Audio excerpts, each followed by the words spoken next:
Are you ready for the most nitro-fueled, rip-roaringest, high-octane podcast around? Well, start your engines. It's time for bonus features with Alex and Robert. Starring Alex and Robert. All right, hello. Welcome to the second episode of Bonus Features with Alex and Robert. I am Robert. And I'm Alex.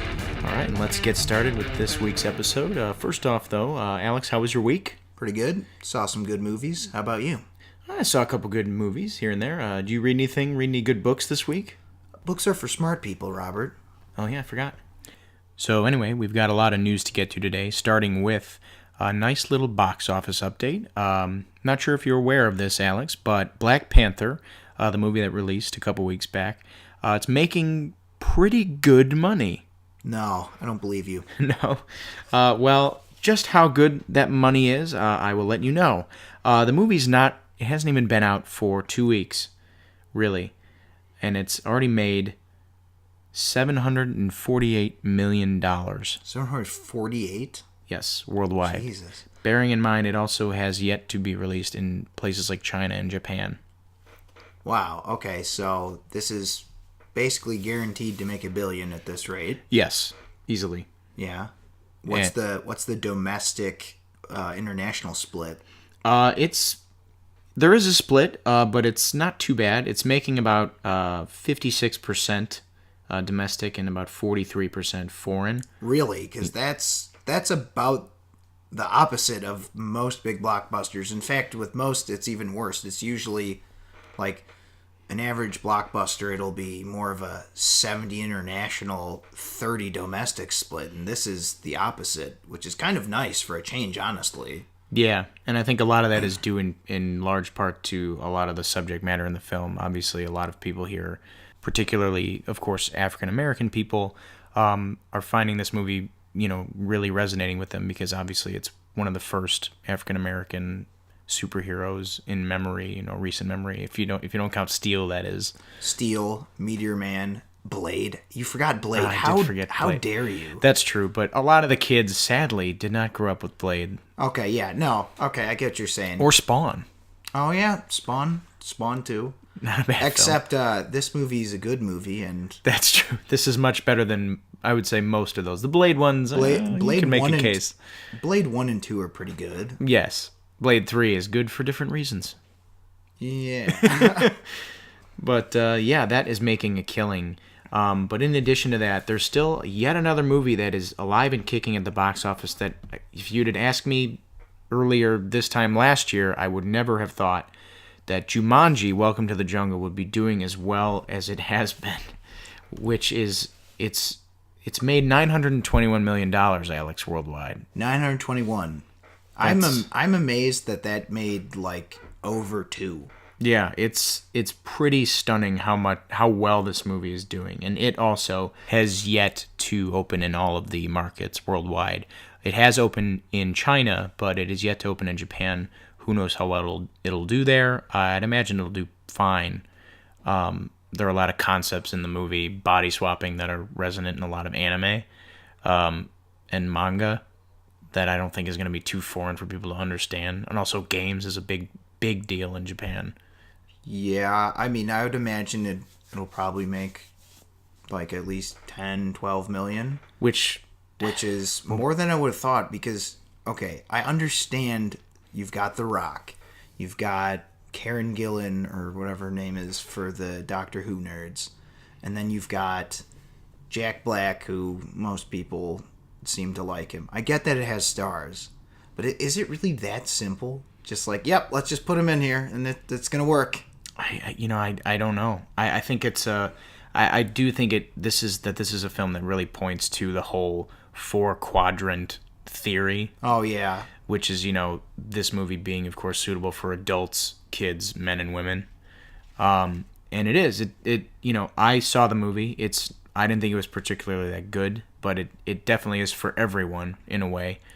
Okay. And it's definitely resonating with a lot of people. 900 and some. Resonating? Is that even a word that like makes sense? It's like a movie about video game characters. Yeah. I don't know if like People are seeing it. It really speaks to me. It struck a chord with me. Yeah. This movie about video games and I body swapping. really could identify with being chased by hippos. Yeah. Oh man. Yeah, but here's the thing. Despite the money it's made, I still have pretty much zero interest in seeing it, and I'm just basically I can't understand this because I thought it looked like not like one of the worst movies ever, like a Kangaroo Jack type bad, but I thought it looked like not good, like a typical, not great blockbuster, I would say. I definitely felt the same way, and after seeing it, I wasn't too far off. It's definitely not as bad as I thought it was going to be, but it, especially as a fan of the original Jumanji, it's not, for me at least, it's not, didn't do much. That's the thing, is it's not only a surprise hit, what is it on the year?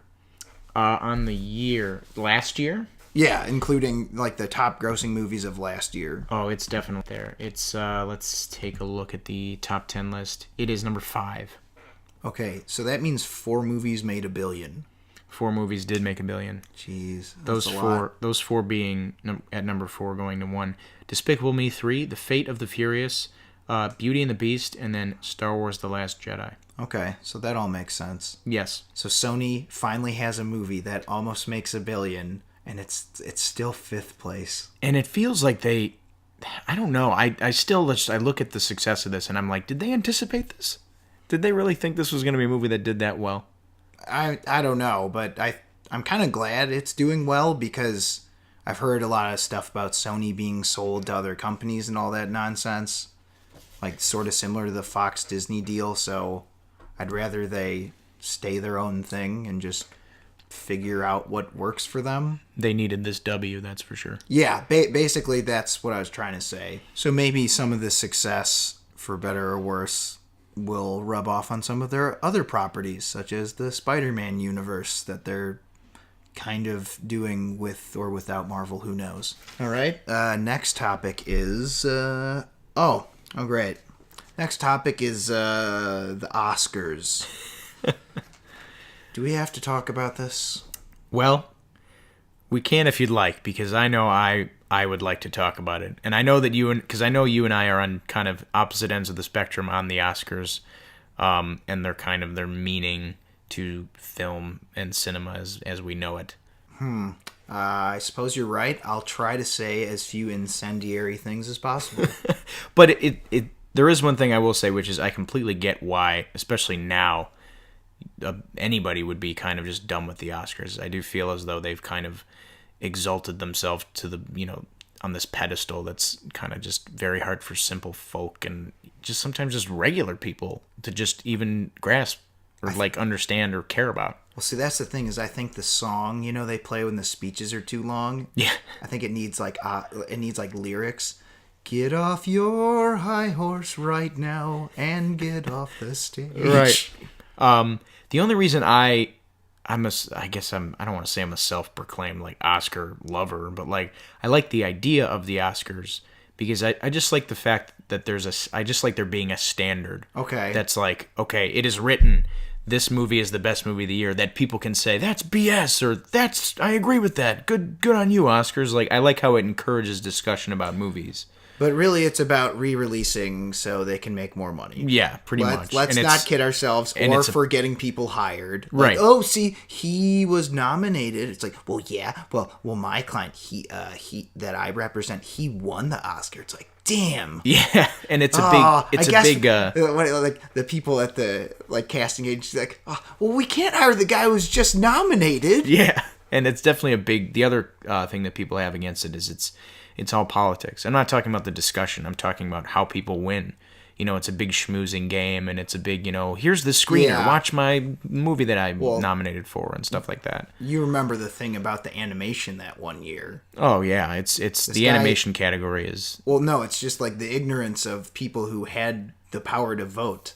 It was notorious. Ridiculous. They said, yeah, I didn't see the other 2 Chinese obscure things. It's one was Irish, so nice try, and the other was Japanese, so it's Way to like, trying to exert your opinion so forcefully without knowing anything.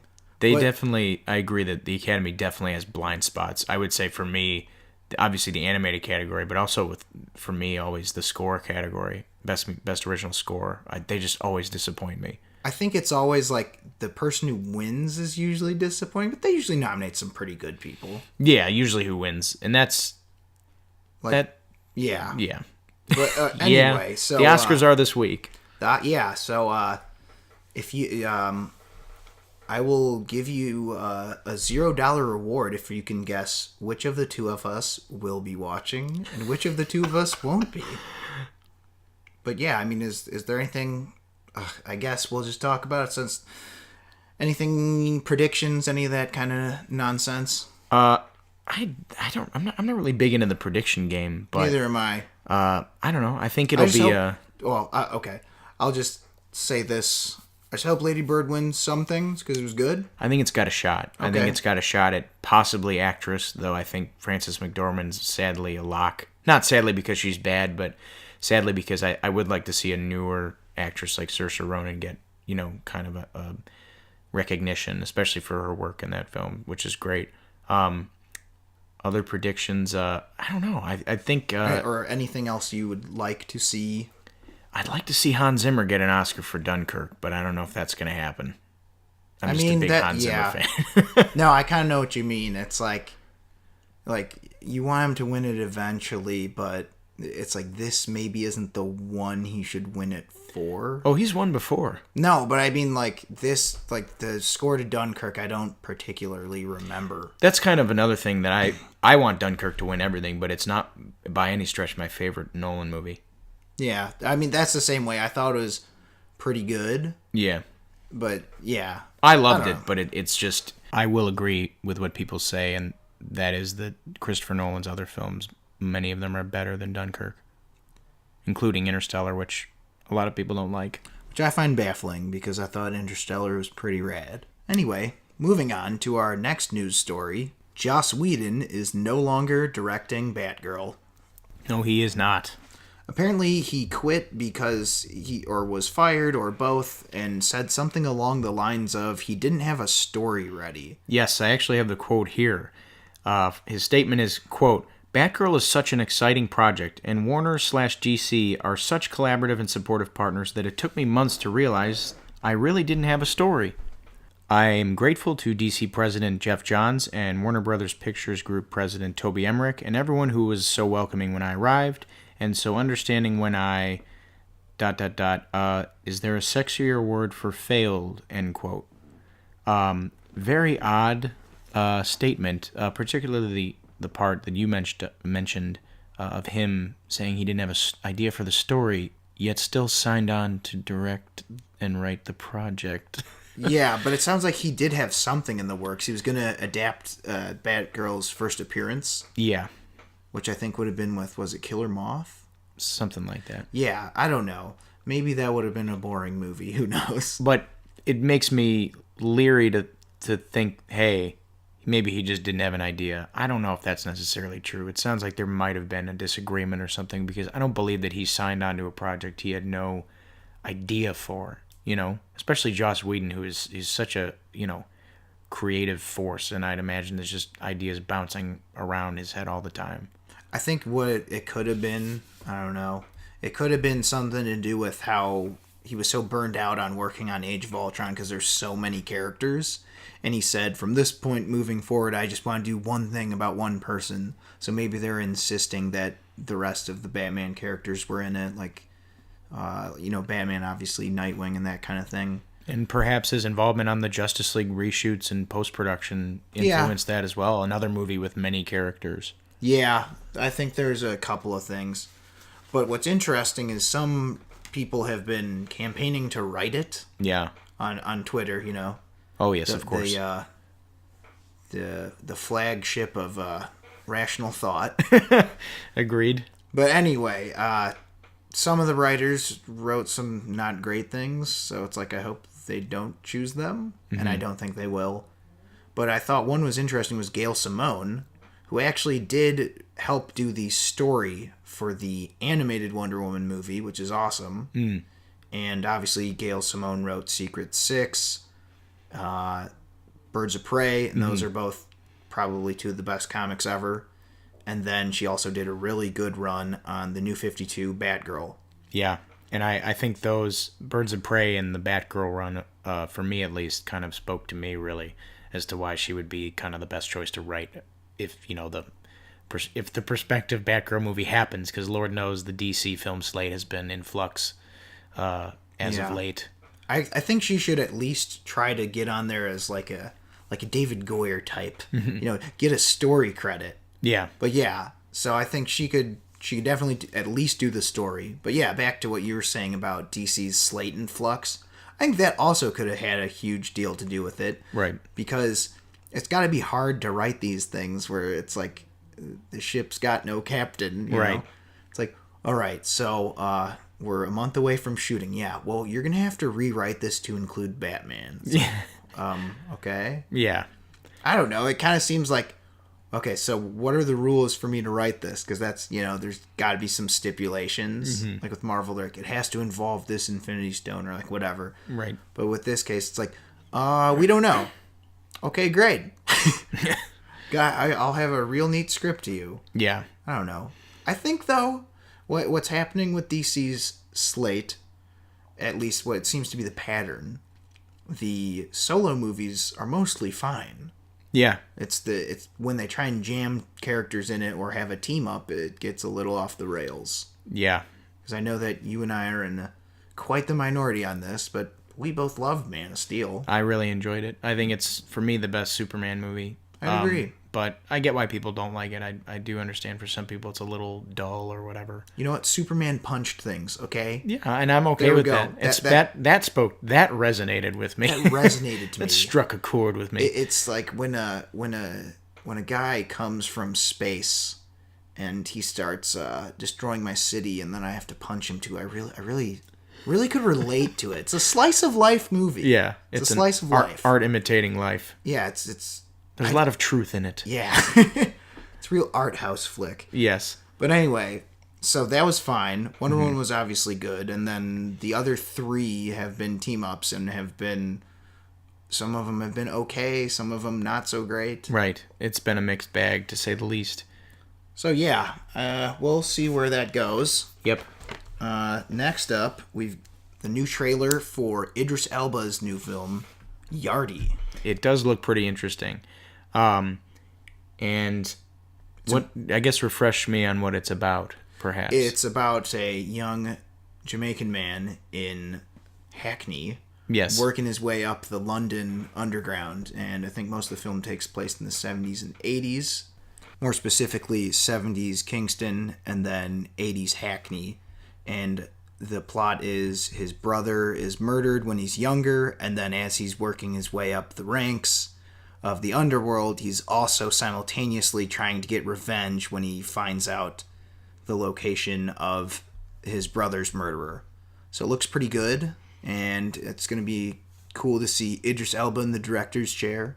Yeah, one thing I actually really enjoyed about the trailer was that I definitely see a lot of influences from like prior directors that he's worked with. Mainly, like, you see a little bit of Guy Ritchie in there. There's like a little bit of like Cary Fukunaga's, like, it reminds me a little bit of like Beasts of No Nation, like kind of the griminess of the way it looks. I was going to say it reminded me of Sin Nombre a bit. Yeah, for sure. So yeah, I'm interested to see how that translates. I guess this movie screened at Sundance to kind of mixed reviews, but I know how that I know how critics' opinions sometimes can just kind of be... Well, especially Sundance. Oh, wow. If Sundance didn't like it, you hear that, guys? You can't like it. It's not allowed. Right. But yeah, I mean, okay, I'm being a little unfair. Sometimes, like, if everyone's shitting on it, like, it's probably bad. But mixed, I don't know. Whatever. Mm-hmm. If it's mixed, that means, like, make up your own mind. I'm also kind of a sucker for gangster movies. Right. And this will be a cool one. Because it's a world we definitely don't get to see. Yeah, it's like there's a few English gangster or British gangster movies, but not with, the Jamaican background, so that should be cool. Oh, yeah. So, yeah, I'm looking forward to this. Next, we have an update on Silver and Black, which we talked about in great length last time. Oh, yes. And believe it or not, the production has been delayed. There we go. Now we get an answer. That's what we were waiting for, right? We're waiting for this. Yeah, and it's not too surprising, as there was only 8 days till supposed shooting, and they had no cast. But the latest update came from the director, Gina Prince Bythewood. Her Twitter, she said that she's working on the polish, still working on the script, so we'll just have to wait and see where we go from there. And hope. All right, moving along to our next topic. There was a trailer for a certain smaller horror kind of fantasy movie coming out called The Wishing Forest. Yes, it is a trailer, I can confirm. Not sure what to make of it. What are your thoughts? Looks pretty bad. But there's some stuff in it that I like. Like, I think some of the practical effect work, especially on the creatures. The cannibals? Yeah, looks good. The dialogue and acting is really bad. Like, Yeah. it's really bad. And the movie looks bad on a bit. Like, it looks like an asylum quality type, cinematography type deal. But what's weird is, like, even though this looks awful, I'm compelled to see it because of the premise. I just like the idea. It's like, well, it's basically like that South Park episode. You gotta go down that road. Yeah. It's just like, you gotta go through the forest. So basically, this girl's just gotta go through this forest of cannibals and do a bunch of crazy shit so she can meet up with a unicorn that grants wishes. Yeah, that was odd, because the end of the trailer is just like, they give you, like, the release date or whatever, and then it's just, like, a random shot of just, like, this unicorn with, like, this filter over it. And I'm like, What is going on? That's what I'm saying. It's just, like, this looks so bad, yet I'm like, if someone's like, you want to go see this? I'd be like, you know what? Why not? Yeah. So, yeah, that should be interesting. Moving along. Our next story is Vin Diesel's Bloodshot film adaptation. They actually might start filming this summer. Right, that's the Valiant comic, isn't it? Yes, and it's of great interest to me because I haven't really gotten a whole lot of Valiant-based films or anything, really. And that's funny you mentioned that, because I thought we would have something by now, because Sony and Valiant worked out a 5-picture deal, and we've seen nothing as of yet. Yeah, especially considering that it seems as though, Marvel or Disney's got their Marvel properties, DC or Warner Brothers has their DC properties, Sony, has Spider-Man, but they also have Valiant, which they're seemingly not really doing a whole lot with, which is kind of sad because there's a lot of good properties there that are ripe for the picking. Yeah, well, we'll have to wait and see. Yes. Our next story is apparently Rush Hour 4 is going to happen, as Chris Tucker has pretty much confirmed that. How do you feel about this? I really liked the first two. Third one was alright, and this just seems like a completely unnecessary sequel. Yeah, I'm kind of on board with you there. I cherish the first one. I think it's one of the best buddy cop films of all time. 2 I thought was nowhere near as good, but still a fine film.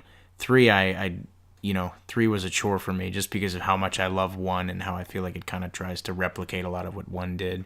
I'm a little bit with you on this. I don't really see a need for a 4th, but it's just like, can we let this franchise just die? That's what I think about a lot of these things. It's just like, Jesus, let it go. It's the like TV show didn't enough. work. Right. Oh, well, because the TV show is going to do so well without them. Right. It's just, this is just another attempt by Hollywood to be like, well, we have this property, let's just do another one, And, I mean, Jackie Chan's, he's still got some of the stunts goods, but, I mean, he's just not where he was, 20 years ago? Yeah. Because I saw The Foreigner, and the stunts and the fight choreography were good.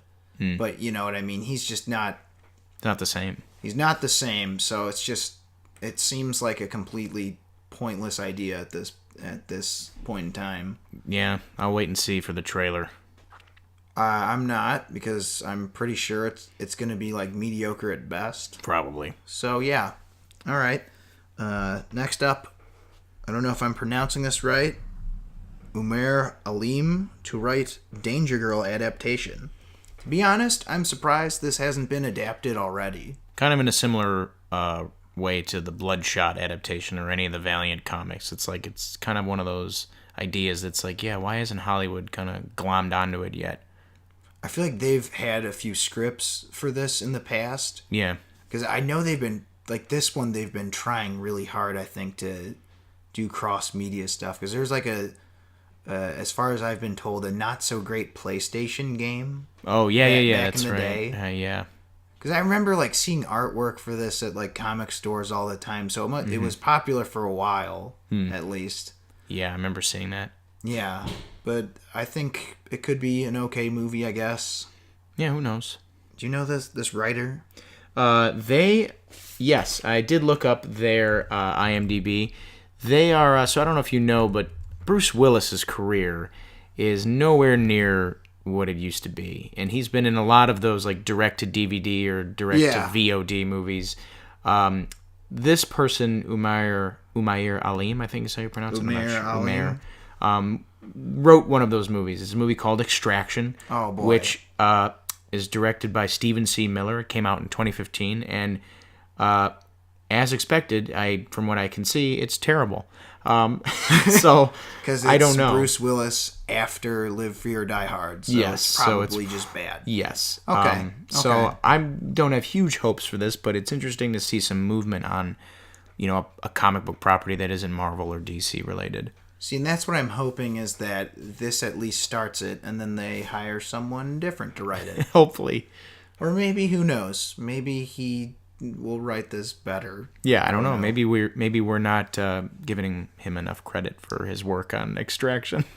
Maybe he wrote the only good scenes because he did co-write it with somebody else, it seems. Okay, well, either way, I think this seems like, especially after like Atomic Blonde, like this seems like you could find a relatively small but decent niche audience. Mm-hmm. But if they're going the expensive route, maybe not. Yeah. Who knows? We'll see. All right. Moving along, Disney has greenlit 2 new animated shows. First one is called Amphibia, which is about some girl who basically goes to this fantasy world where there's frog people. The better sounding of the 2 is called The Owl House. And it's a horror comedy about a teenage girl named Luce. She stumbles upon a demon realm. So that sounds a little more exciting. I don't know. I'm glad to hear Disney's got some new shows. They've had some pretty solid shows recently. Yeah. And these definitely seem like more, along the lines of like Gravity Falls or something. That's one of the better properties that they have. Is this going to be on the same network? What's the network that Gravity Falls is on? Because it's not like the Disney Channel, is it? I think it is. I don't know. Because it's like Disney or like Disney XD. Yeah, one of those. I was thinking, is it either that or are they thinking of putting this on that new Disney streaming service that they're bringing out? Oh, yeah. I think a couple of these might be. I don't know. Yeah, I think that's definitely something to keep an eye on, though. Well, yeah, that's something to keep an eye on because just remember, if you want to watch TV, you're going to have 30 separate streaming packages in 5 years from now. Yay! Adapt or die, right? Yep. All right, our next story. Gemma Chan cast as Dr. Minerva / Minerva for the Captain Marvel movie. Yes, I saw this. Thoughts? I'm not very well versed on Captain Marvel's Rogues Gallery, but I don't know. Again, it's a Marvel property and a Marvel film, so I have faith that it'll be good. And I'm actually not even familiar with Gemma Chan as an actress. I've never seen her in anything. But I've heard of basically none of the things she's been in, but people like her. So she's a big UK presence, I guess, on TV and BBC and such. But I don't really subscribe to a lot of those shows. But yeah, I know she's a lot of people like her, and hopefully she'll do well in the movie. Yeah. One other character who you were talking about, Rogues Gallery, one of her rogues is Power. God damn it, what's her name? Moonstone. Sorry. Oh, okay, yeah. So I thought that'd be cool, but it seems like this will be a similar scenario. Just like a badass battle at the end. So yeah, I think this movie should be pretty good. Especially because it's set in the 90s, right? Am I right? Yeah, man. All the Third Eye Blind or whatever the kids are listening Goo to. Goo Dolls and Nirvana and man. Pearl Jam and STP. Some Stone Temple Pilots. Some Sinbad. Some Sinbad. Some 90s stuff. Some real 90s stuff. Get some Smash Mouth in there too. Why not? Some ska. I'm really hoping that at some point, like, they're just in a house, like Carol Danvers' characters just walking around, and like there's kids watching House Guest. Yeah. Oh man. That'd be a fantastic Easter egg. Oh yeah. But yeah, I think so far the casting for this sounds good. Isn't Ben Mendelsohn also in this? I heard so. I heard he actually was going to be a main antagonist. Okay, so it sounds like there's a decent amount of villains then, which is fine because a lot of these movies kind of have like multiple villains, sort of. Right. Okay. So yeah, I'm fine with this casting. It's good to hear updates on this movie in particular. I think next year's slate in general should be pretty good. I think so too. Because it's this, Avengers 4, and Spider-Man Homecoming. The sequel, yeah. The sequel. Alright, so at this point I would say obviously Avengers is my number one anticipated, but this trails closely behind. Yeah, I would say so. And then Homecoming 2 I can take or leave. Alright, moving on. Infinity War has a rumored length of 2 hours and 30 minutes. What do you think? Think it's legit? It seems as though the Marvel films are kind of approaching that running time. I know Civil War is it still the longest of the Marvel I think Black cinematic? Panther might be the new longest. Really? Well, it definitely, they've all been pushing close to 2.5 hours, and I think because of the monumental nature of Infinity War, it seems as though it's kind of just a foregone conclusion for me that it's going to be that long. Yeah, because one thing they've proved so far is that even when it seems like there's too many characters, they're like, no, we got this covered. And they make it work. Right. So I think they're doing it again. And I'm almost surprised it's not like a 3-hour movie, just because this easily could be. Oh, yeah. I definitely think it could. And Yes. I wouldn't mind it either if it was. Neither would I. I kind of was hoping it would be. But we'll wait and see. I think 2:30 sounds like it could be right. Yeah. Especially since it's split in 2 parts or isn't. I don't know. I think it is. They're just trying to play coy, saying it's not. Yeah. Either way, it's like they're coming out 1 year right after another. So, okay. So yeah, it could be legit.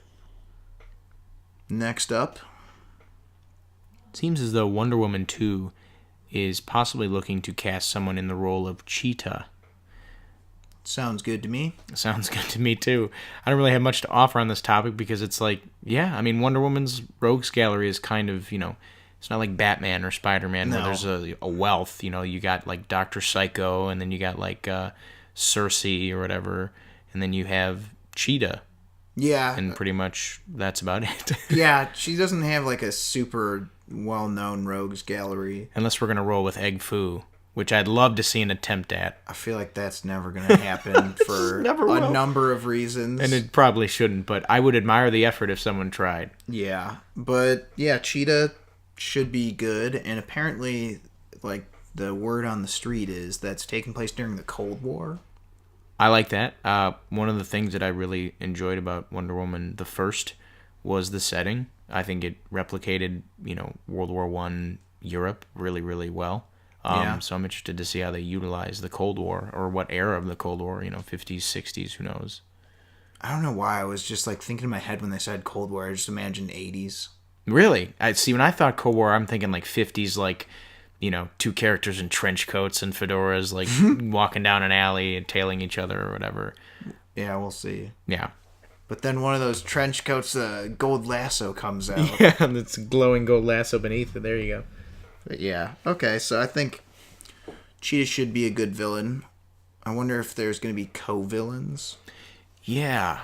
And also, there's a lot of chatter about how the hell are they going to kind of justify a second Wonder Woman that's a prequel, because it's like she kind of hasn't fought, or it's like they make a point to say like she has never fought again until the end of Wonder Woman, which is like present day. Spoilers, I guess, but it's not really a spoiler. Who cares though? Like stupid throwaway lines like that. It's like well, you said she hadn't fought. It's like, all right. Wonder Woman didn't die in the Wonder Woman movie where it takes place in World War One. Wow, no. But no, it's I do get, because there is a point at the end of Wonder Woman where she's like, no, I'm not going to fight ever again. And then she does. So then it's like, what's she going to be doing in the Cold War? Whatever. It doesn't matter. It should be fine. As long as she's in there beating ass, I'll see it. Okay. Yeah, that's pretty much the same. Just want to see some people shooting machine guns and punching each other. Oh, yeah. We're simple fellows. We're simple folk. Actually, we're getting some late breaking news here with regards to this story. As it appears now, it looks like Cheetah may in fact be played by none other than Kristen Wiig in Wonder Woman 2. It seems like she is in talks for the role, according to Deadline. Yeah. And also, the film is taking place in the 80s. Yes, that is also, Deadline is confirming that as well as Gal Gadot and Patty Jenkins returning in their respective roles. As this story develops and gets confirmed, we'll have thoughts on it next week for you. All right, so the next news story is, looks like J.C. Chandor, the director of A Most Violent Year, his movie Triple Frontier is looking to start shooting this summer. And it's going to Netflix. Great. Yes, but there are some good things about this movie. Mark Wahlberg is attached to it. Marky Mark, nice. And this was actually originally an idea that was developed by Catherine Bigelow and her go-to screenwriter, Mark Bowl. Oh, really? Oh, yes. So, and J.C. Chandor is a director. I've only seen his first movie, which is called Margin Call, which is actually great. It's kind of a weird, esoteric look at the free market and the stock market, but it's super dope. But he also directed All Is Lost, which I haven't seen but heard good things about. Oh yeah, that's the one where what's his face? Robert Redford. Yeah, Robert Redford stuck at sea and he's just surrounded by sharks. Yeah, I wanted to see that. It looked pretty cool. And then of course he also directed the aforementioned A Most Violent Year, which you have seen and yeah, I liked it. Yeah. I thought it was pretty good. So my original thought was yay, Justin Chandor, but then I heard it was going to Netflix. I'm like, no. Yeah. Because Netflix, I mean, they've made some okay shows. Yes. But films-wise. Yeah, their direct-to-Netflix movies have not been great. Especially because recently, it seems like it's kind of been a dumping ground of, Yeah. of people being like, well, we don't want to release this movie ourselves because it's too risky. And Netflix is like, we'll do it.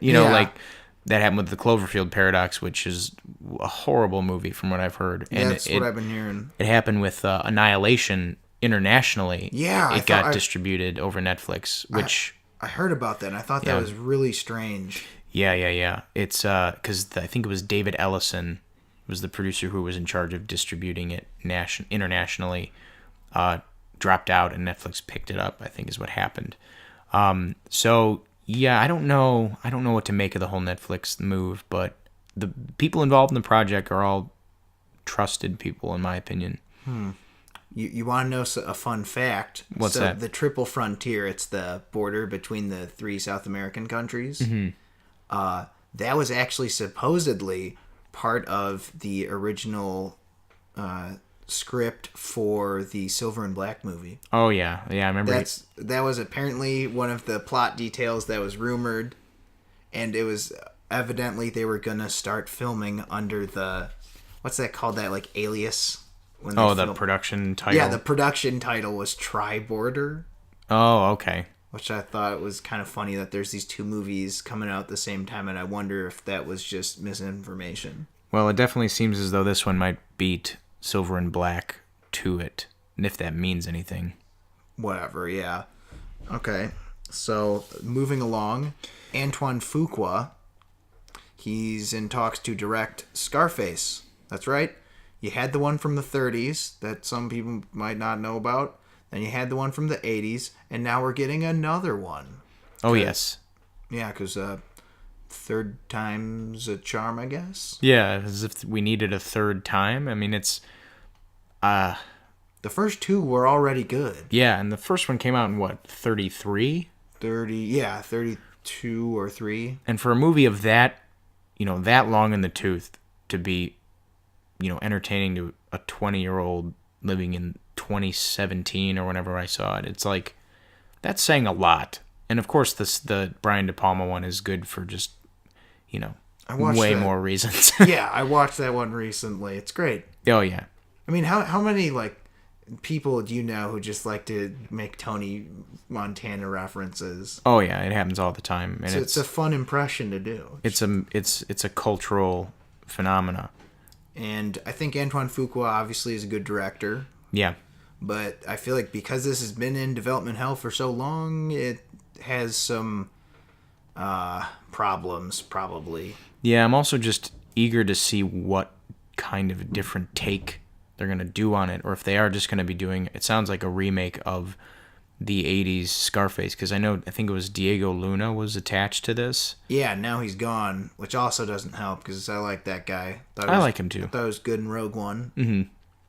But, yeah, I'm interested to see if they do go the whole, Cuban route, or if they try a different, because that was one thing I liked about going from Scarface, the first, to the Brian De Palma one, is it's like Scarface in the original, played by, was it Paul Muni? He's supposedly like not an Italian gangster, kind of, though, right? Like, more Italian influenced. They go from that to, like, Cuban, which is, like, similar in that there's, like, Latino/Latin influence, but they're different. And this time they're, of course, going to do, he is half Azerbaijani and half Swiss. Okay, I'm totally making this up. I was like, oh man, I don't remember that in the notes. No, yeah, but I'm making that up. I have no idea what he's gonna be. That would be super neat though, if that's a thing, or maybe like I don't know. I'm interested to see where this goes, but yeah, do we need it? I don't know. No, we absolutely don't, and I feel like we've been covering a lot of these things. Yes, there's a recurring theme in this. Do we need this? Do you see a pattern here, folks? Yeah, a little bit. Yeah. But anyway, let's move on to our next topic. Take it away, Robert. All right. It seems as though Chris Hemsworth is in talks for some sort of Men in Black spinoff. Who cares? All right. So the next story is Brian K. Vaughn is going to be writing the Silver Surfer script. And it seems as though in addition to this, Fox is also going to be developing It's like a Doom script. Dr. Doom, Dr. Doom and a couple others. That's going to be from Noah. Is that the Noah Hawley one, the guy who did Fargo? I have no idea. Well, it definitely seems as though Fox is there still moving along, in spite of this whole Disney buyout thing that we still don't know whether or not it's going to actually happen, but yeah. Which makes sense. They can't just be like, the deal's inked, boys. Shut her down. Yeah. Yeah. Pack it up, boys. Let's we had a good run. Yeah. No, but I think it's good that they're developing these, I guess. I guess Silver Surfer movie, now that the technology's there, could be pretty cool. And I like Brian K. Vaughan. If I'm not mistaken, didn't that dude do that run on Mystique that was really good? Yes, he had a sizable run on Mystique, actually. Okay, that's who I thought he was, because that particular run is really good, and it's kind of an interesting spy story. Yeah, he also has done a lot of work he created Marvel's Runaways comic, and he created Y: The Last Man. So, he's definitely seasoned. So I'm interested to see the kind of work he could do on a Silver Surfer project for Fox. Yeah, should be cool. All right, next up, saw a trailer actually earlier today. Okay. It's called Bloodfest. Did you see the trailer? I did, and I was surprised. I didn't know that this was a Rooster Teeth project, which, they've been on the up and up with their production and all the shows and TV or movies that they've been making as well. But the trailer, it looks fun. Yeah, it looks like a kind of interesting horror movie, sort of similar premise to a couple of these movies that have come out recently, where it's like a haunted house, and that's like, but the monsters are real, and then just all hell breaks loose. This kind of seems like in that ilk, so it should be fun. Oh, yes. Let me shuffle my papers. Yes. This is a new segment called Late to the Party News, where we discuss things that are at least a couple weeks old, or maybe older, that we just discovered now.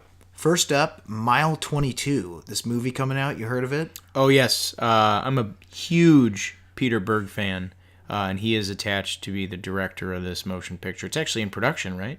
Yeah, and this movie is kind of the epitome of the cast that kind of feels like it was completely just assembled at random, and I kind of love it. This cast includes, let's see, Marky Mark, Iko Uwais of Raid and Raid 2, Ronda Rousey, Lauren Cohan, and John Malkovich.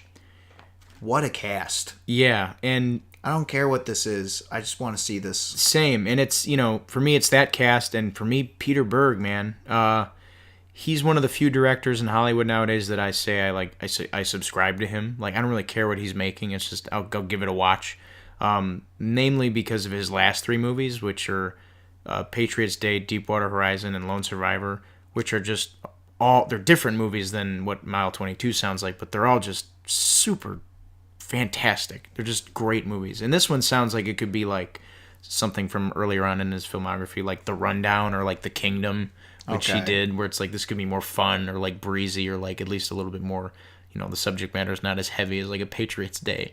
The Kingdom, wasn't that the one with Jamie Foxx and Jennifer Garner? Oh yeah. I wouldn't call that breezy, but yeah, no. No, I get what you're saying, like The Rundown. More of like like an action thriller than like a straight up like what do we call it? Like a retelling of how certain events happen, like Patriots Day or Lone Survivor did. Yeah. Okay, so I'm gonna be honest. I have no idea what this movie's about. I just thought it sounded cool. I hear it's about like, I just like the cast, so I'm sold on that. And Peter Berg directing. Right, and it seems I took a look at the log line a little bit ago, and I think it's about an elite American intelligence officer, aided by a top-secret tactical command unit, tries to smuggle a mysterious police officer with sensitive information out of the country, which is like, sold. Yeah, I mean, I was already sold, and you haven't deterred me. Like, I swear to, I swear to God, if they shortcut Iko Uwais like they did in Star Wars The Force Awakens, I'm gonna lose my shit. I just thought that was so stupid. It's like you have one of the best, fight choreographers in the world and one of the best like martial arts stars like alive now, and you have him do what? Just get like slammed around by a CGI monster. Yeah. And has no dialogue, because they gave the dialogue to the other guy, Yaya Ruhian. Oh yeah, who played Mad Dog in Raid 1, and then in a somewhat confusing move plays a different character. Yeah. Yeah. And people are like, wait, is Matt, like I heard, because like when I saw Raid 2, obviously everyone in there is like super nerdy obsessed with the first Raid, and like, is that Mad Dog? Right. Like I heard like murmurs of that like after the movie let out. Yeah. But yeah, that sounds amazing to me, and that honestly that's my one major hope, is that they give Iko Uwais some time to shine. I definitely think he'll have some. Or at least, like, from an action sense. Like, I understand, like, if he's not, like, the main speaking role. Because you got, true thespians in this film. Like John Malkovich, okay? And Mark Wahlberg. And Mark Wahlberg. Yes, both thespians in their own right. I wouldn't even mind if it's, like in Furious 7, like, Tony Jaa and, like, Ronda Rousey were in there. Where, like, they had a fight scene. Like, that would be cool. Right, that's kind of what I'm hoping for. But it's looking like he might have a bigger role. Who knows? Let's hope. Yes. I mean, because really, what needs to happen is Raid 3. Yes. But, see, I need something in the meantime. This could be it. Yeah. Then next, another action movie. John Wick 3. Supposed to start shooting in April. Chad Stahelski is directing. Yeah. I'm on board. I'm down. The first 2 films are fantastic. The second one, left on a pretty great cliffhanger that, leaves me very excited for 3. And I like that Chad Stahelski is still directing. I think he did fine on his own in 2. If anything, he may have even done better. Yeah, I was going to say I like 2 better. Yeah, I mean, it's a great movie. But David Leitch is also super talented. Yeah, we'll see how he does with Deadpool 2. That's what I'm hoping. I'm like, I hope the action choreography for Deadpool 2 is just as crazy. Oh, yeah. And, I mean, a superhero movie, it's like, that's an excuse to make it even more ridiculous. Oh, yeah, for sure, especially with Deadpool. Yeah. All right, and this is like way late. Changing things up, talking about some music. A Perfect Circle, which is fronted by Maynard James Keenan of Tool and Pussifer, and I don't know, he's probably got like 10 other bands, who knows. They released a few singles a couple months ago. The Doomed, Disillusioned, and Talk Talk. Really liked what I heard. It kind of was a break from the more generic rock that I've been hearing lately out of newer bands. I mean, they've always kind of had a grandiose sort of ethereal sound. Well, all of Maynard's projects have. So I was really impressed with what I heard, so I'm looking forward to this new album. And related to that, Tool is due to start recording their new album in March, which fans have been bitching about on the internet for about 10 years now. Oh, that they do it? They've been, because the last album they made came out in 2006. I'm not even kidding you. Oh, my word. It was like starting to become like one of those annoying things. It was like almost a meme. Yeah. Like when people are like, make a new season of Metalocalypse or make a new season of this. And then Maynard's just like, I'll make my fucking album when I want to. He's just like all moody. No, I mean, he seems like an okay guy. But yeah, I'm excited to hear that. I'd like to hear the new Tool album sometime in the next century. But, yeah, that's a good window, I would say. That's a hopeful window. See. I mean, do you know Tool that well or no? I know them a little bit. I mean, they were around when I was growing up. Well, yeah, because like Schism. Oh yeah, it's classic. Indeed. Yeah, so that's a small music update. All right, so there's another bit of news that I guess is sort of late to the party. Tommy Wiseau, visionary director of The Room. He's at it again with his filmmaking antics. He's got a new movie coming out. Have you heard about it, Robert? I believe I have. Is it called Best Friends with the R in parentheses? Oh yeah, the Best Friends / Fiends. Yes, that's the one. You see the trailer? The new one? I sure did, and I'm if it's got Tommy Wiseau and Greg Sestero in it, I'm intrigued. I am too, but I kind of wonder if this will be another one of those, like, can you catch lightning in a bottle again kind of scenarios. Yeah, especially when it's not Tommy Wiseau directing it. It's a gentleman by the name of Justin McGregor. Really? Yeah, oh. and Greg Sestero did write it, though. Also, interesting to note, I think his name is Daniel Platzman, the drummer for Imagine Dragons, is doing the score. Which is just such a rando like credit, but yeah, the log line sounds interesting. It's I guess it's about a driver who befriends a quirky mortician, and they form an unlikely business partnership, but paranoia soon develops, and both men are forced to come to terms with the fragility of friendship and loyalty. There's some other interesting information about this. The movie is going to be released in 2 volumes. Oh my God. One in March. I think I remember hearing about this. Yes, one in March and one in June. And the movie also co-stars Paul Scheer as a character named Malmo, who is only defined as, quote, a mysterious figure. Wait, Paul Scheer. That's the dude, the guy from The League. He's got the big gap in his teeth, the bald guy. Oh, wait, is he also on Children's NTSF Hospital? Yeah. Okay, yeah. NTSF SDSUV. Oh, yeah, no, he was good on that show, too. Yeah. So he's in this? He's in this also as, quote, a mysterious figure. Okay, that could work because he's in a lot of, like, weird stuff. But it almost kind of ruins it if they're, like, in on the joke. Yeah, I especially because Paul Scheer was in The Disaster Artist. But I don't know. This is an odd looking movie. It's an odd circumstance, and who knows? Yeah, well, we'll see. My initial thought is I think it could, like, the trailer looks awful, which is good because you want it to be like that. But it's like when you try to go for good bad, that can kind of backfire. Right. It's just like a boring, shitty movie. Right. Part of the magic of The Room is that it was unintentionally bad. Yeah, so I think this time around it might be different. But then again, like, what if he's like, no, but this time I'll get it. That's what I'm hoping for, is his mindset. Yeah. Which, if that's the case, perfect. All right, moving on now to our review portion of the podcast. Both of us actually ended up seeing different movies this weekend, and what we're going to end up doing here is a nice little Q&A where we interview one another about the movies we saw and get each other's opinions on it. So, without further ado, Alex, I'll start with you. What movie did you see this past weekend? I saw Game Night. Okay, that is, of course, the comedy, I believe. It's like a dark comedy with Jason Bateman. Yeah, it's sort of a thriller comedy. Yeah. Jason Bateman in it, Rachel McAdams, Kyle Chandler in it, Jesse Plemons, a bunch of other people, directed by John Francis Daley and Jonathan Goldstein.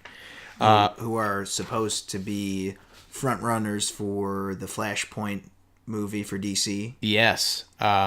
Yes, we'll see if that happens. God knows if that's going to work. We'll find out. Yeah, so how did you, just overall, like, what were your thoughts about it?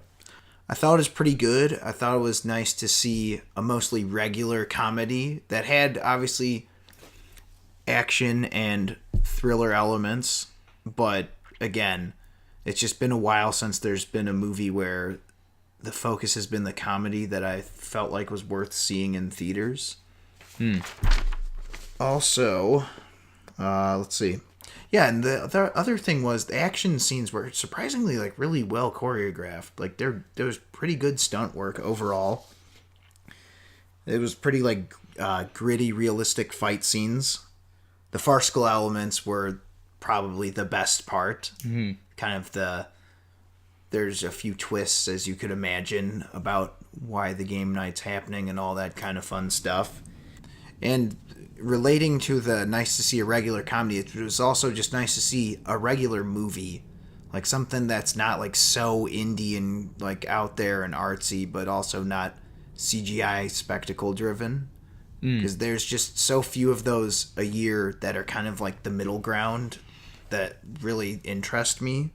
And it's just nice to see a good comedy. You know, there's so many of those nowadays that's just like, they're either bad or they're okay. This one sounds like you actually enjoyed it. Yeah, I mean, the last comedies that I really enjoyed that I can think of off the top of my head were 21 and 22 Jump Street. Same. And even those were a few years ago at this point. Yeah.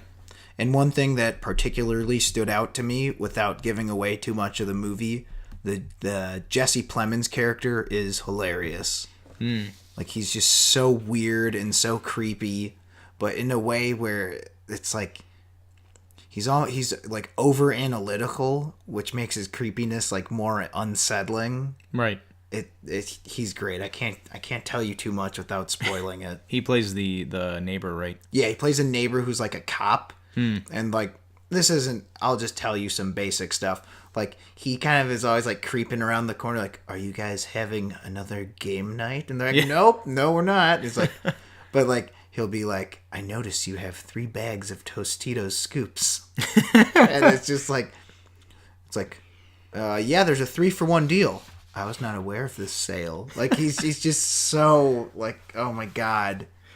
Ugh, very awkward. Yeah, like, the thing is, like, I feel like he doesn't care that he's being awkward. He's just like, it's like, no, I want to know what's going on, even if it means making myself look like a complete ass.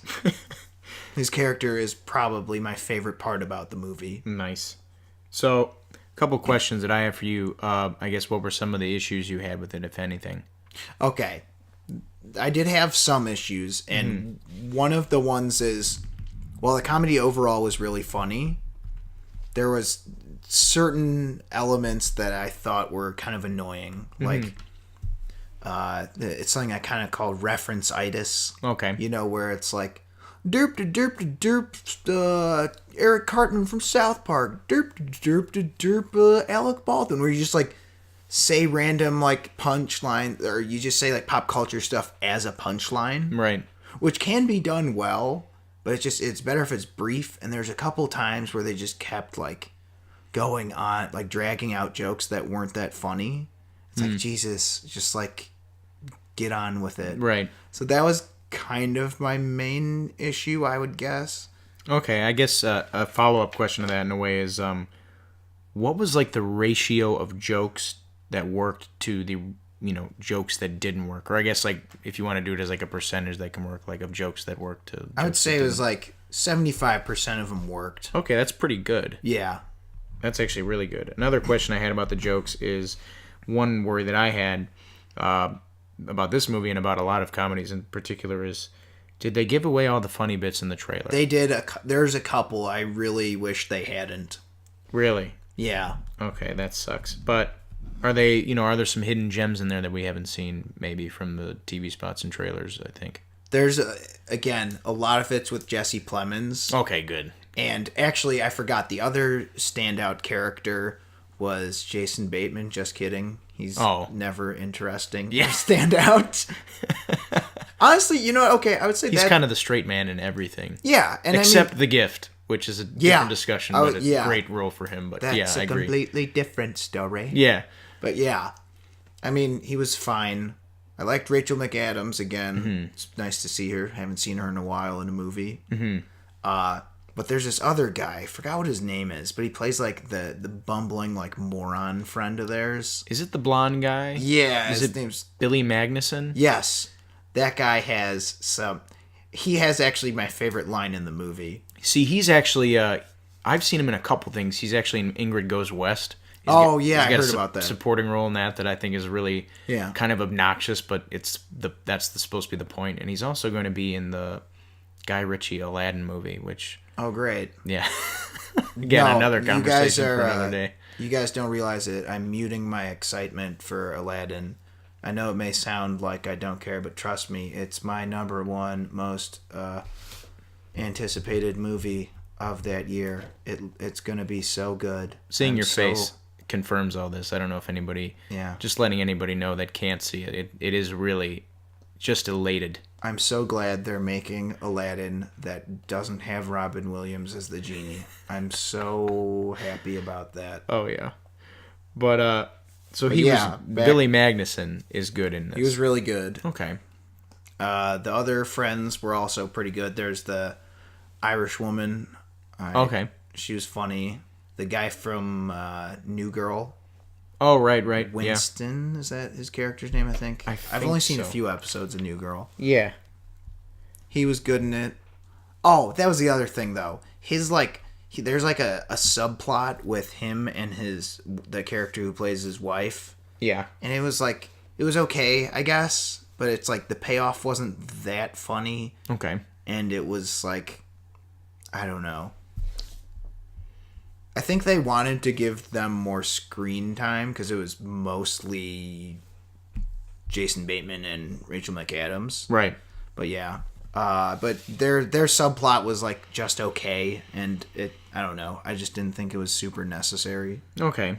Well, it's not too bad at least. Yeah. No, but everyone there's no characters that I disliked. I liked all the characters, but obviously the main standouts were Kyle Chandler is actually also pretty great. Okay, that's good. Because is he funny or is he just a good character?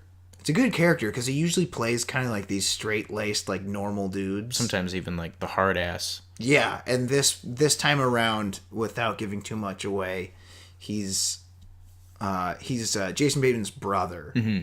So it's kind of interesting to see him play sort of a more boisterous character. I like it.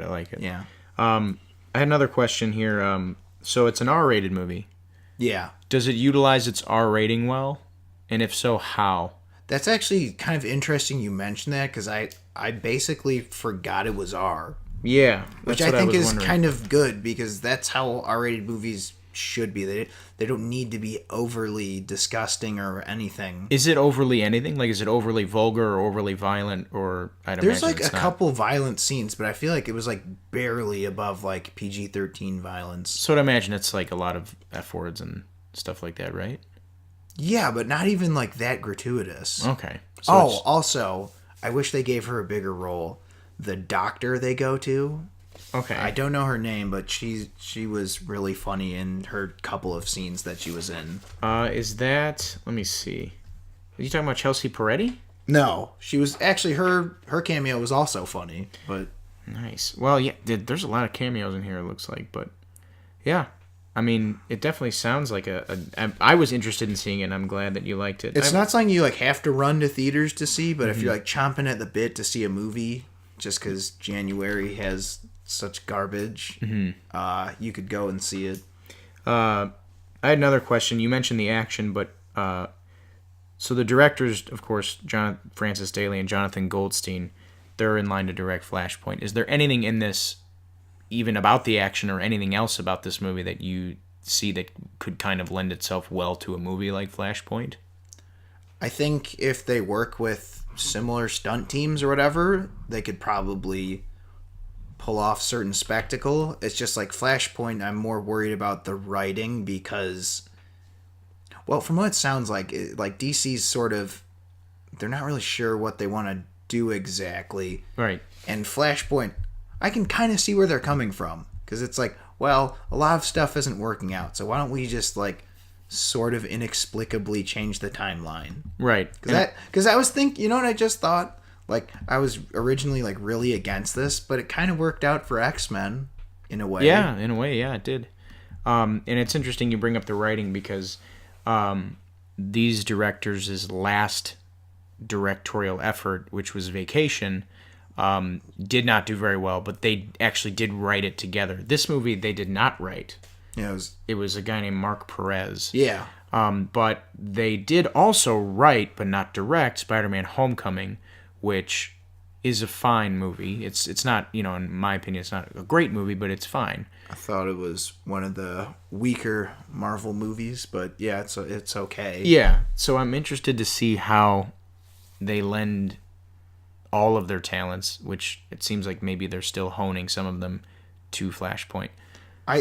From what I saw, like it wouldn't surprise me if they end up getting finalizing the deal, and I think given a good script, they could make it happen. Okay, that's good. I actually had another question with regards to future films. I've heard some chatter about this movie possibly, who knows, getting a sequel. I guess, how do you feel about the idea of that? Is it left that way in the film, like, without spoiling anything? They do leave it, sort of, so there could be a sequel, but we've talked about this ad nauseum already. I really hope they just let this be this one funny, pretty decent movie. And not ruin it, yeah. Yeah, it's just like, let's not, like... we don't need to milk this. It was fine, and it's just like I would not be like tripping over my own feet to see another one. Okay, so it sounds like you definitely enjoyed it, and it's like to me it sounds like a perfectly acceptable comedy, which is hard to find nowadays. Yeah, exactly.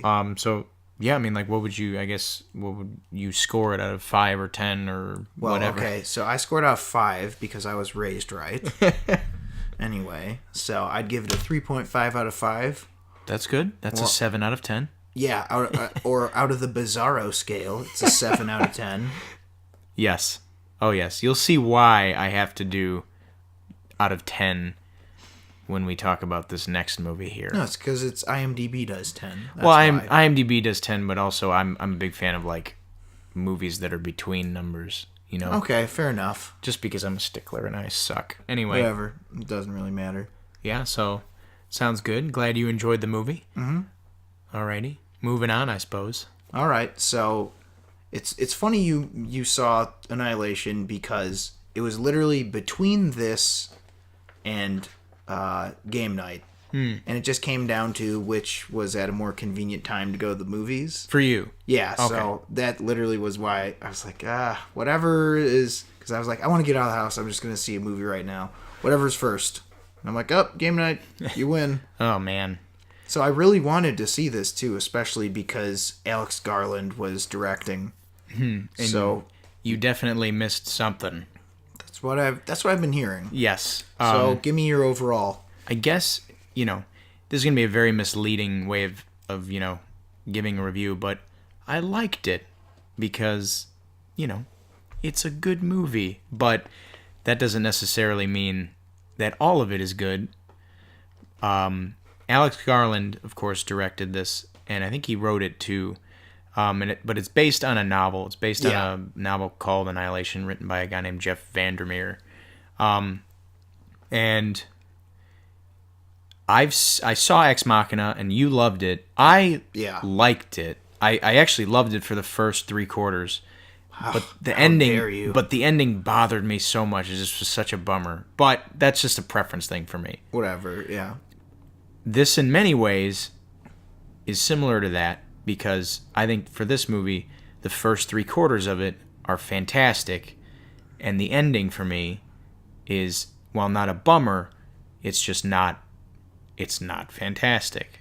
But I do like this movie a little bit more than Ex Machina. That's blasphemy. I know. I just a little, just a skosh. And it's weird, but I will explain it. Without giving anything away, because there are things to be given away in this movie, and it's while you won't understand it, you will be spoiled. Because even after seeing this movie, I don't really understand a lot of it. But for the first 3/4 of it, you're given, a good story. It's just there's a lot going on character-wise, structurally. They do some flashing back and flashing forward.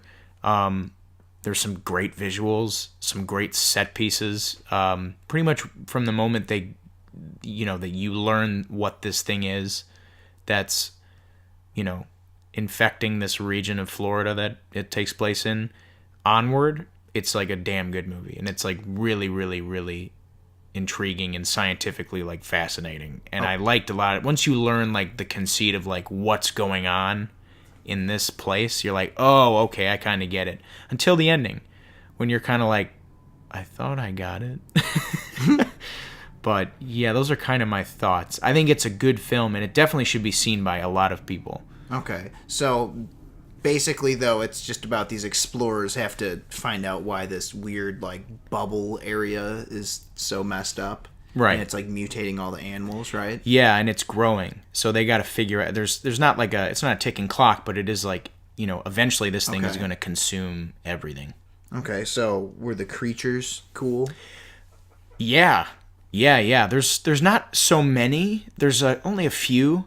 I guess we'll call them creatures, because there are things towards the end that come about that I don't know. I don't want to spoil anything, but there are creatures in here, and I will say, sadly enough, most of them are spoiled in the trailers. But there are things about the creatures that they learn, or that they find out, that aren't spoiled. Yeah, I don't want to go into too much detail, but there's a couple like features or like adaptations that some of these creatures have, kind of adapted rather, and they're really neat ideas and like scientifically interesting. Okay, so so this is definitely more of a hard sci-fi. It's weird. If I could define like the first like 3/4 of this movie, it's kind of like Arrival meets like Predator. If that makes any sense. It's kind of like a sci-fi horror, but thriller also. Okay, so how's the pacing? For a lot of people, the pacing was a problem. A lot of people found it hard to get into the first few minutes. I didn't. I thought it was fine. I thought Natalie Portman's character was fine. What about the other characters? I thought they were also fine, but I can understand how some people could have problems with them, particularly with Jennifer Jason Leigh and Gina Rodriguez's characters, who I think some people could say weren't performed very well. I wouldn't, but I get how some people could, because Jennifer Jason Leigh's character is like very kind of apathetic and kind of dry, and like almost just kind of, she just like doesn't have any life left in her, and there's a reason for why that is. You find out later, but my girlfriend who I saw it with was super annoyed by it. Gina Rodriguez, her character is very emotive and expressive, so her character is just very loud. These things didn't bother me. I could see how they bother people. Overall, I thought the characters were fine. Okay. What about since it was directed by Alex Garland, any noticeable sort of similarities between Ex Machina? Any auteur kind of things? I guess, there's stuff obviously like Oscar Isaac is in this, who's also in Ex Machina. Okay. But I guess, mostly the ending, which is like, I can see this ending is going to polarize people. Not necessarily because of the content or like what happens, or if it's a happy ending or a sad ending, but it's just like the interpretations of it are going to really, it's almost like Mother, where it's like I feel like that movie is like a great personality test. Where Well, it's hold like, on. You're comparing this to Mother. Do you want people to see this or not? well, no, it's like it's not as bad as Mother in terms of like shock value, but like it goes to lengths and leaps in ways that Mother did. Okay, but are these lengths and leaps like within like what a sane person could find entertaining? Oh yeah, it's lengths and leaps that like a 2001 would do, Okay, or like that's when you were saying this stuff, and I was reading all these like little blurbs people were like, without even trying to like, because I was trying to avoid spoilers, but I just kept seeing people, write things and the word was popping up, psychedelia. Yeah, it definitely is psychedelic, mostly because on a visual standpoint, and especially at the end. But it makes a couple leaps, and my problem with the ending is that it expands on the story. We're left in suspense for the first part of the movie for so long, and then we learn what happens, and then the ending happens, and it gives you so much information, and it doesn't explain any of it. So sort of too little, too late. Kind of like too much, too late, and like doesn't too late. Yeah, and like doesn't explain any of it. It's just there's a lot that happens, and like it's just kind of taken for granted. And it's like, are we gonna talk about like what the hell just happened? Because what the hell just happened? Like, and it's cool while you're watching it, but while you're watching it, you're under the pretense that it's like, okay, they're gonna explain this, right? And then like the movie ends, and you're like, they didn't. But it's a frustrating movie because like there's a lot in it that's really cool. Okay. Like really cool stuff. Like the visuals are cool. I thought the scientific concepts were really cool. There's some really scary scenes. There's some violent scenes, messed up images that are like kind of awesome. How was Oscar Isaac? He was good. He has like his character's complicated. Okay. For more reasons than one, but his character is great. I also didn't mention this. There's a Crosby, Stills and Nash song in the movie that they use quite frequently, and I was like, I don't see a lot of love for Crosby, Stills and Nash in modern cinema. So I was like, cool. Okay. But yeah. All right. So my most important question is, how does this compare to the other film with the word Annihilation in its title? And I'm of course talking about Mortal Kombat 2 Annihilation. Well, it's not as good. Okay. That's obviously that's what I figured. Come on, I mean, that's what I figured. It needn't be said. It needn't be uttered. It's an unfair comparison. You're right. Right. But okay. But I do have actual questions. Okay. Too. I was gonna approach that question. I was gonna be like, well, they're they didn't I don't know, the effects are a little better. Like, was there any unnecessary front flips? Yeah, no, not enough. If I'm being truthful about it. Yeah. You see, Hollywood, that's what you need more of. Unnecessary front flips. Let it be known that Alex Garland's Annihilation is the second best Hollywood film with the word annihilation in it. Okay, that's what I thought. Yes. But there was something kind of interesting is this seemed like it was picking up sort of a good amount of steam heading into its release, but the box office was not really that. It was not good. No, it sucked. And I think that has a lot. I think you're right. I think it is due in large part to that like fumbled release, because I know this was supposed to, if I'm not mistaken, wasn't this supposed to come out last year, like last October or November? Maybe, I don't know. Definitely earlier in this year. And I think I know the reason why that was we mentioned it earlier on, which was David Ellison, who I think was involved with the worldwide distribution of this, like after one of the test screenings, which got horrible test screenings, it tested horribly, was like, we need to reshoot this movie and change the ending. And Alex Garland was like, no. Really? Yeah, and Wow. It was actually Scott Rudin who also produced this, stood by Alex Garland, was like, yeah, no, we're not going to do this. We're not changing the ending. We're not going to sacrifice this dude's vision. So David Ellison was like, later, I'm out. And Netflix stepped in and was like, we'll distribute it internationally. And that's kind of what happened. I think they kind of shot themselves in the foot that way. So do you think we'll see a director's cut at some point? I don't know. Well, it doesn't sound like they cut anything. It sounds like this is what Alex Garland intended. This is the product he intended. But it does feel like there's probably... It feels like there's a lot of answers to questions that are in the movie but maybe got cut out. I don't know. There's a lot going on in this thing. So what would you score it? I'd give it like a 7.25 out of 10. Like, it's better than just an entertaining watch. Like, it for 75% of this movie, it's an 8 out of 10. And then as soon as the ending happened, I had to drop it a lot. Okay, so this pulls what's it called? Who's Afraid of Virginia Woolf? Yeah, well, cause, maybe not as dire, but yeah, because that's one of it's just when you mention a movie where you're like with it the whole time, and then like the ending, you're like, well, obviously for different reasons, yeah. I would imagine, but like one of those movies where it's just like a significant drop at the end. Yeah, and I liked, and to be clear, by the ending, I mean like just like how this movie concludes, like the last 10 minutes. I liked it. It's just I would have liked more explanation as to what was going on and like just a little bit more insight as to what it means, you know? Okay, so you're saying, I mean, there's a lot of movies coming up, so I might not see this in theaters. Is it worth it? Is it something I should go out of my way? I'm interested. As I mentioned Mother, like I'm interested to have you see it almost like in a Mother way, where it's like this movie would act. I think this movie acts as an interesting personality test because like. If you watch someone react to this movie in a theater, I feel like you could learn a lot about them as a person. Well, what were the murmurs with the people you saw it with? Well, I mean, my girlfriend, for one, like at the end of the movie, she just like threw her hands up in the air and was like, the fuck?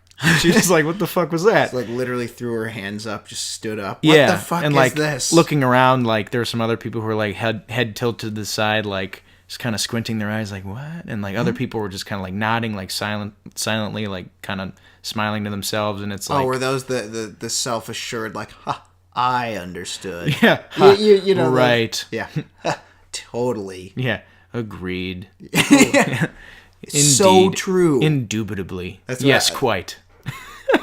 I would have loved for a so true, man. So true. Totes. Yeah. But yeah, it's and it not to the degree that Mother, where it's like some people were walking out or, you know, getting pissed off or screaming at the screen, but it's like, you know, this is a different movie. It's a provocative movie in ways that I think on a story level, it's like it does things where I'm like, yeah, I haven't really seen that in a movie before yet. All right, so if I were strolling through the theater, and I still got to see Early Man. Oh yeah, which is a claymation children's movie. Yes, it's so it's not exactly Shakespeare. No. So between, what do I see, man? and you've seen Black Panther, you've seen Game Night. Yeah, and basically the only things left for February that I'm super interested in are this and Early Man, but also this weekend, Red Sparrow's out. So I think that's something I want to see. I would say I haven't seen Red Sparrow or Early Man, but based on what I saw in Annihilation, I'd say it's definitely worth a watch, especially if you're such a big fan of Ex Machina. See, that was the thing, is I wasn't really super on board after the trailer. Mm-hmm. Well, I wouldn't be had it not been Alex Garland, but I'm like, you know what? Because Ex Machina was so good, like I'm gonna give this guy the seal of approval, and I'll just trust in him that this will be a good movie. Yeah, and I think it definitely is a good movie, but it's just very thought provoking. Okay, so Robert saw a weird movie and has a weird ending. Yes. And it sounds like it might ruin the movie based on what I'm hearing. I don't know. We'll see. You know, I'll see it. Okay. Maybe we'll have a follow-up if you do. Yeah, maybe we will switch movies and see how it goes. All right, so that's our Annihilation and Game Night reviews. And now it's time for a segment called What Movie Is This?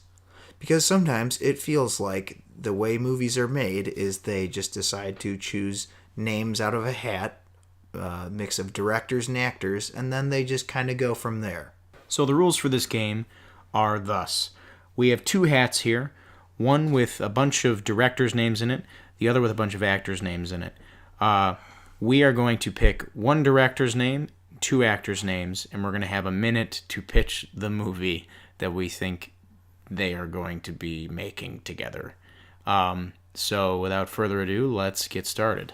All right, Robert, you're up first. So, All right. So start by picking one from the director's hat. All right, here we go. I got Ed Zwick, Ed Zwick, director of Last Samurai, of course. Pawn Sacrifice, Blood Diamond. So lots of like good but sad movies. Yes. All right. Okay. And then two actors. Two Let me get actors. situated here. Okay, give it a little toss. Okay, I got three. Okay, here's two. Clive Owen and What do we got? Tom Green. Oh man. Okay. So hold on. Let me get the clock. Okay. Let me get this started. You're getting extra time. Be thankful. I'm giving you extra thinking time. Minute on the clock. No, not quite. Let me get this set up. You know what? Because I'm nice, I'll give you a minute and a second. So say that again. We got Director Ed Zwick, directing Tom Green and Clive Owen. All right, Robert. You got a minute. Go. Okay, so it's this movie about it takes place during the Second Boer War in southern Africa, and Clive Owen's like a soldier fighting there, and he's crossing paths with Tom Green, who plays like a Praetorian like mime, right? And like they keep they keep crossing paths and getting in wacky adventures, and Clive Owen spends the film trying to understand the madness of that is Tom Green's mime. It's a movie about the versatility of the human spirit. It's a movie about the futility of innocence in a war-torn reality that is the South Africa during the Second Boer War, and it's gonna be a great movie. It's called Mimicry in the Zambezi. Okay. All right. So that was an interesting premise. Let's see how I do. All right. I'm gonna first grab a director. All right. Pick wisely. Pick very wisely, in fact. All right, here he goes. Picking. Okay, who I got? Next director, I got James Wan. Nice. I like him. Director of the forthcoming Aquaman movie. And some other horror stuff Saw. that I don't The first like. Saw. And I got Tara Reid. Ugh. Okay. Sounds like he might make a return to horror with this next flick. Yes, probably. Tara Reid and Carrot Top. Oh, no. Oh, my God. All right. Okay, well, you've definitely got your work cut out for you. I'm going to be putting a minute on the clock here. Ready, and begin. Okay, so Tara Reid is like an heiress, but she's not one of those girls. She's got like two like shitty best friends, or not like best friends, but like, you know those movies how there's always like the group of three, and there's always the one like, I don't want to be like the others, like Heather's sorta. So she's the one who wants more, even though she lives this like super like rich pure person life. But Carrot Top works at a clown college, and he's like the head clown instructor, and they meet in a bar, but the bar is haunted. So it's a love story about a rich girl meeting this poor guy who works at clown college, and it turns out the bar is haunted because Carrot Top, like he's like a shaman and like does magic stuff to bring ghosts to the bar or the clown college. I don't know. I lost track. It's called Haunted Clown. Okay. Well, yeah. I tried digging deep on that one. Well, I can tell. Right. I can tell we're all doing hard. It is now my turn at once again. Yep. It is that time of the hour. Martin Scorsese. Okay, so this is the director. Okay. Classic films, obviously, like Goodfellas, Casino, Taxi Driver. Which you haven't seen. Raging Bull, which I also haven't seen. Oh my God, you disgust me. Oh, weird. Margot Robbie. Oh. Wolf of Wall Street, and John Stamos. Oh, man. Okay. Okay. Okay, hold on. You have... This might be a boring one, but all right. Here is a minute on the clock. Let's go. All right. So John Stamos, he plays this sociopathic butcher, right? Who lives in Gary, Indiana, and he's just a butcher, but he's also a sociopath and a psychopath, and he likes to kill people for fun because he just wants to do it, and he has knives and stuff. Then he meets Margot Robbie and is like, "Nah, man, I don't want to kill you." And and she learns that he's a serial killing butcher, and she's like, "Nah, like, let's do it together." And like they go on, and John Stamos is like, "Dude, have you ever seen this show called Full House?" And she's like, "No, I don't know what the hell you're talking about, man." And the movie is going to be called Blood on the Chopping Block. Okay. You know what's sad is there's like so many movies that are kind of like this, where people are like, let's make it edgy about like people who like kill other people and stuff, man. Oh dear God. Yeah. Not one of my finer efforts. Okay. Let's see what I got. All Director. Right. Alrighty, hands going into the cap, and he pulls. He's pulling again. Ridley Scott. Ridley Scott, a great director. Gladiator, great movie. Okay. All the Money in the World, another decent movie he recently made. Picking into the actors pile now. Pulling out. Iko Uwais. Iko Uwais, okay, fair enough. I like that. Okay. Good actor, known for his stunt work. Pauly Shore. And Pauly Shore, known for the Goofy movie and other Encino Man. All right. All right, are you ready? Ready as I'll ever be. All right, minute on the clock and go.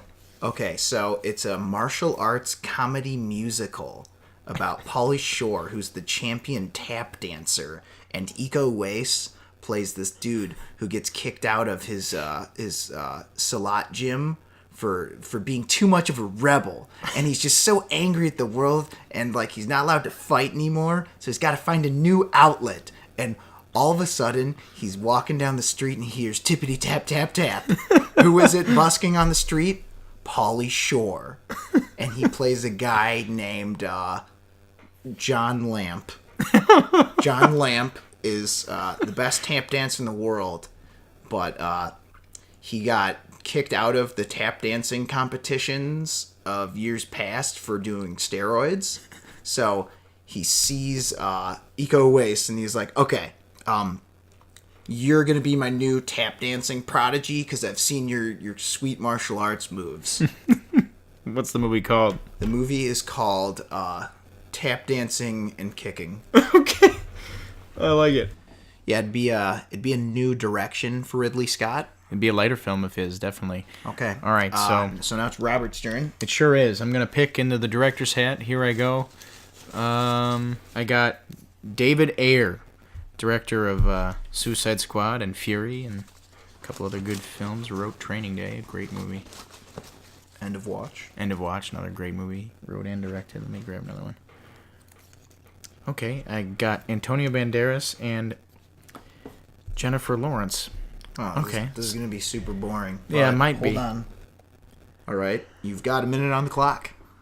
Okay, all right. So this is going to be David Ayer's first foray into the Bible epic genre, and it's about Mary Magdalene's sister, who is desperately trying to get Mary Magdalene out of the prostitution ring that she's involved with, and a ancient Aramaic pimp played by Antonio Banderas, who is devilishly handsome despite his horrific vices and behavior. Jennifer Lawrence's character, Mary Magdalene's sister, who is unnamed actually, she ends up building the world's first firearm out of slingshot and some old black powder, and she ends up saving Mary Magdalene from it, and Jesus also was there, and it's called Mary Magnum-Dalene. Well done. I like that title. Mary Magnum-Dalene. Son of a bitch. All right.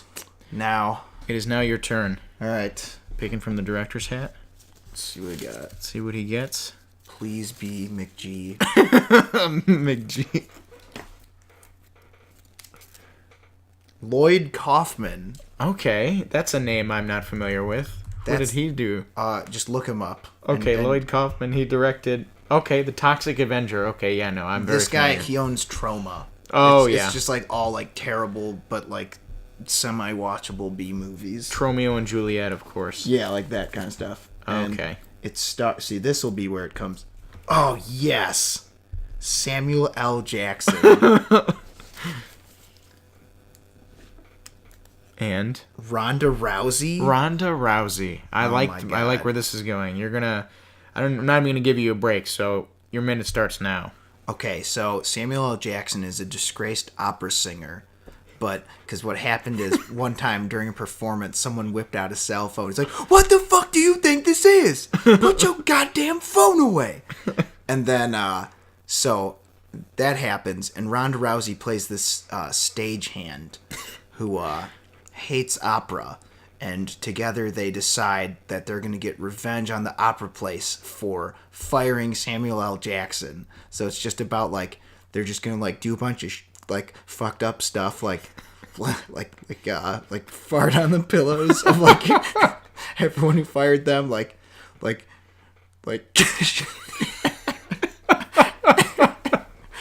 you're going to, like, shove their toothbrushes up their asses and, like, just, like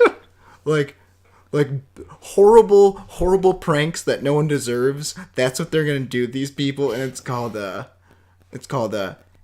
getting back at the opera. Getting with this Gettin apostrophe. Yeah. Getting back at the opera. I like it a lot, actually. So yeah, it's just them pranking the people that piss them off. I like it a lot. All right. Even though Ronda Rousey didn't get fired, but she still works there and she's doing it all secret like. Yeah. All right, so I went over a minute, but I felt like there's enough there. There's some extra clarification needed. Yes. All right. Okay. I'm going to pick a hat now. Pick something from the hat, rather. Director's name, and it's going to be... Let's see what this is.